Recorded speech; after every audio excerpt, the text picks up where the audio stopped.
Pagi yang teramat cerah, Neni membuka mata terlebih dahulu.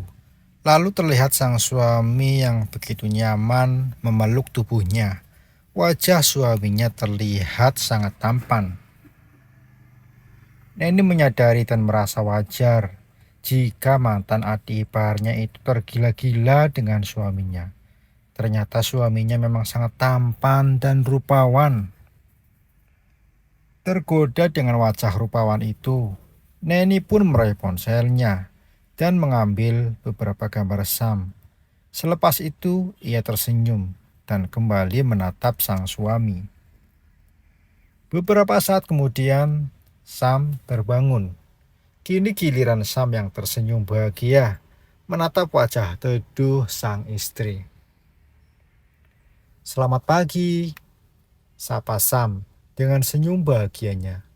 Kemudian Sam mengelus perut besar istrinya dan menyapa calon anaknya. "Morning baby." Wah, duh sayangnya papa, ucap Sam dengan penuh cinta.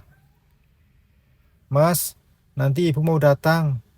Pengen kenalan sama Brian," ucap Neni. "Oh iya, bagus itu.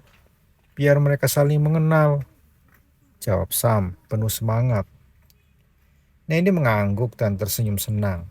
Lalu ia pun segera beranjak dari pembaringan dan melangkah menuju ke kamar mandi untuk membersihkan diri. Mendadak jiwa nakal Sam bangkit. Tanpa meminta izin, pria ini pun masuk ke dalam kamar mandi dan terlihat Neni yang polos tanpa sehelai benang pun. "Astaga, Mas, kan udah tahu ada aku, kenapa masuk?" tanya Neni gugup sembari menutup tubuh polosnya dengan baju tidur yang sudah ia lepas. Sam yang nakal tidak menjawab. Justru dia malah berjalan mendekat dan mendekat. Hingga Neni gugup dan mencoba menghindar. Sayangnya ada tembok di belakangnya, sehingga Neni gagal menghindar. "Mas, kamu mau apa? Kamu..." Neni mau melanjutkan ucapannya. Namun, Sam sudah menyerangnya dengan ciuman panas, penuh gelora. Sayangnya, saat nafsu mereka memuncak, terdengar suara ketukan pintu yang cukup keras, membuat keduanya terkejut. "Astaga, ganggu saja," gerutu Sam. Neni pun tersenyum. "Yaudah deh, sekarang kamu mandi dulu. Biar aku aja yang lihat, ada apaan sih?" jawab Sam sembari keluar dari kamar mandi dan membuka pintu kamar utama. Di depan kamar sudah ada Kodir. Asisten rumah tangganya sedang berdiri dengan keadaan gugup. "Ada apa? Kenapa kamu gugup begini?" tanya Sam pada Kodir. "Maafkan saya, Pak. Non Rosi ditabrak mobil di depan rumah," jawab Kodir terbata-bata. "Kok bisa? Di mana dia sekarang?" balas Sam tegang. "Sudah dibawa penabrak ke rumah sakit." Pria parubaya itu terlihat gugup. "Oh ya sudah, aku mandi dulu. Setelah itu baru kususul," ucap Sam. "Baik Pak, saya permisi." Sam kembali masuk ke kamar. Pikirannya semrawut. Rosi kecelakaan di depan rumahnya. Bakal jadi tambah masalah ini. Tapi kemudian Sam jadi teringat. Kalau Rosi itu dari kemarin suka berbuat aneh. Apakah kejadian pagi ini juga merupakan akal-akalan Rosi saja? Sam jadi curiga. Jika apa yang saat ini terjadi pada Rosi pasti ada maksud di dalamnya. Namun begitu, ini tetap menjadi masalah baginya. Kedua orang tuanya pasti akan menyalahkan dirinya. Ditambah lagi kedua mantan mertuanya. Beberapa saat kemudian, Neni selesai mandi dengan wajahnya yang lebih segar karena habis mandi. Lalu ia sedikit heran dengan kerisauan yang terpancar dari wajah Sam. Penasaran, Neni pun bertanya, "Ada apa, Mas? Kenapa risau begitu?" tanya Neni. "Rosi kecelakaan, Mam. Dia ditabrak mobil di depan rumah," ucap Sam kesal. Neni terlihat santai, tidak gugup, apalagi khawatir. Tidak sama sekali. Sebab Neni tahu jika itu hanya akal-akalan Rosi saja. "Mengapa kamu jadi khawatir kayak gitu?" ledek Neni. "Tentu saja, Mam. Dia kecelakaan di depan rumah kita. Kita usir pula dia kan. Terus apa kata kedua orang tuanya nanti?" gerutu Sam. "Mas, aku yakin kalau saat ini kamu itu sedang dipermainkan. Kenapa jadi gugup begitu sih? Santai aja lagi." Neni masih terlihat tidak percaya dengan Rosi. "Sudahlah, Mam. Aku lagi pusing," jawab Sam kesal.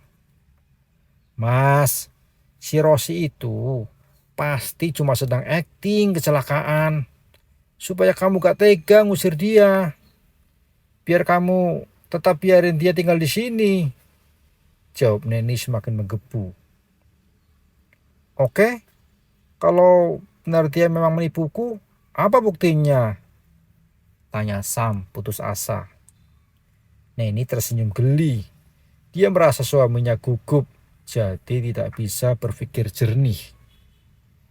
"Kamu kan kaya, sayang. Kulihat hampir seluruh sudut rumahmu ada CCTV. Kenapa kamu gak periksa aja CCTV-nya?" Spontan, Sam pun tersadar jika itu adalah cara terbaik untuk membuktikan bahwa Rosi benar kecelakaan atau hanya pura-pura kecelakaan.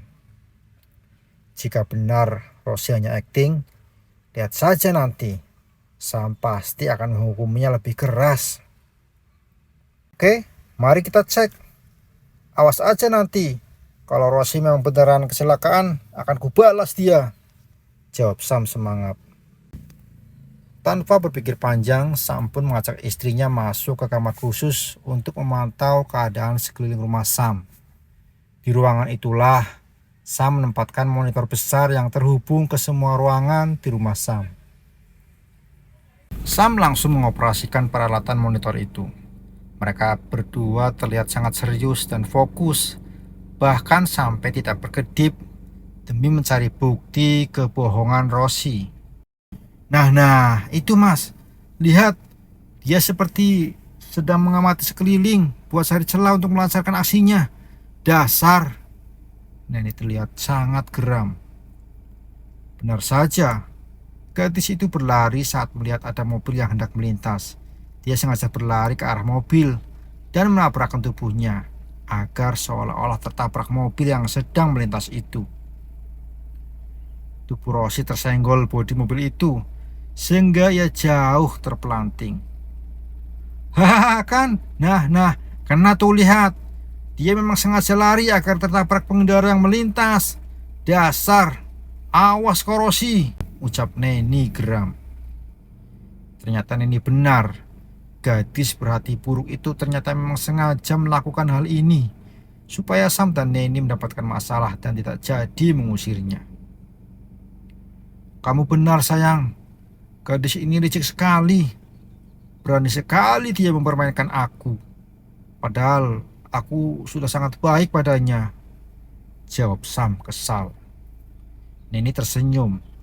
Lalu ia pun punya ide yang lebih cemerlang dari mengusir belut betina itu. "Mas, sepertinya aku punya rencana bagus untuk bikin dia kapok," ucap Neni dengan senyum meledek. "Apa itu, Mom? Coba katakan," tanya Sam semangat. "Kita biarkan saja dia tinggal di sini. Nanti kita buat hatinya panas. Kalau setiap hari dia melihat kita mesra, dia pasti akan cemburu dan memanas. Dan itu membuatnya pergi sendiri tanpa repot-repot kita usir. Bagaimana? Ucap Neni. Sam diam sesaat, lalu tersenyum. Sepertinya ide Neni boleh juga untuk dicoba. Aku setuju. Kayaknya itu ide yang keren dan patut dicoba. Sam terkekeh, membayangkan wajah sewot Rosi saat cemburu nanti. Dan akhirnya, gadis itu akan memutuskan untuk pergi tanpa mereka minta.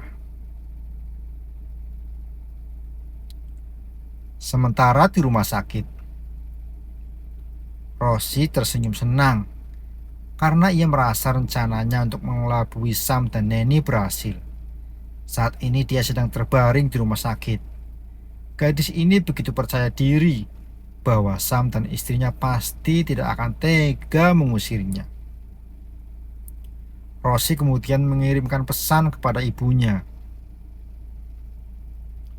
"Mah, aku sudah berada di rumah sakit, sedang dirawat." Rosi yakin sebentar lagi pasti Mas Sam dan istrinya akan datang dan meminta maaf, ucap Rosi dalam pesan yang ia tulis untuk mamanya. "Sayang, kamu luar biasa sekali. Mama sangat suka sayang.